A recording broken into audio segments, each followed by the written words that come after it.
రాటికా కడప జిల్లా ఒంటిమిట్ట సమీపంలో ఓ గుట్ట మీద పుట్టలో దేవతల విగ్రహాలు బయటపడ్డాయి. 10th విద్యార్థి చెప్పిన సమాచారంతో గ్రామస్తులు సెర్చ్ చేయక లక్ష్మీ నరసింహుడు, లక్ష్మీదేవి, ఆంజనేయ స్వామి విగ్రహాలు దొరికాయి.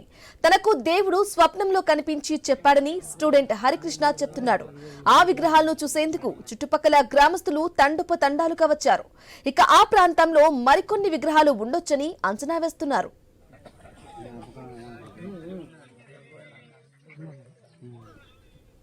రాటికా కడప జిల్లా ఒంటిమిట్ట సమీపంలో గుట్ట మీద పుట్టలో దేవతల విగ్రహాలు బయటపడ్డాయి. అందుకు సంబంధించిన బ్రేకింగ్ మనం ఐన్యూస్ స్క్రీన్ పై ఆ దృశ్యాన్ని ఎక్స్క్లూజివ్ గా చూసుకోవచ్చు. ఇక 10th విద్యార్థి చెప్పిన సమాచారంతో గ్రామస్తులు సెర్చ్ చేయక లక్ష్మీ నరసింహుడు, లక్ష్మీదేవి, ఆంజనేయ స్వామి విగ్రహాలు దొరికాయి.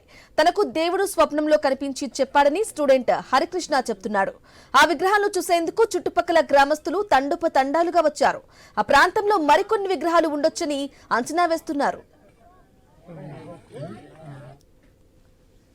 కళ్ళలో ముసలాయన రూపంలో ఒక ఊరు వచ్చి తెలియదు నాకు వచ్చి అడవిలోకి పెంచుకున్నాడు. మామూలుగా నువ్వు రా నాతో పాటు పని ఉన్నది అని పెంచుకొచ్చారు. పెంచుకొచ్చిన తర్వాత ఈయన నేను పోయి స్నానం చేసి వస్తాను ఇక్కడ కాలువ దగ్గర ఆపారు. ఆయన పోయాడు. చాలాసేపు పెంచిన రాళ్ళ పలకల మళ్ళా కొంచెం తర్వాత వెనక నుంచి వాయిస్ వినిపించింది. చూస్తే విగ్రహాలు కనిపించి 3 విగ్రహాలు నరసింహస్వామిది, లక్ష్మీదేవిది, ఆంజనేయ స్వామిది. మళ్ళా మా వాళ్ళతో చెప్తే నమ్మల. మళ్ళీ మా ఫ్రెండ్స్ చెప్తే వాళ్ళందరికీ ఊరందరూ చెప్పి మళ్ళీ కొంతమంది మా కుటుంబంలో వచ్చి మా ఊరు అనేది మాతమ్మ పడుతుంది మా ఊరికి.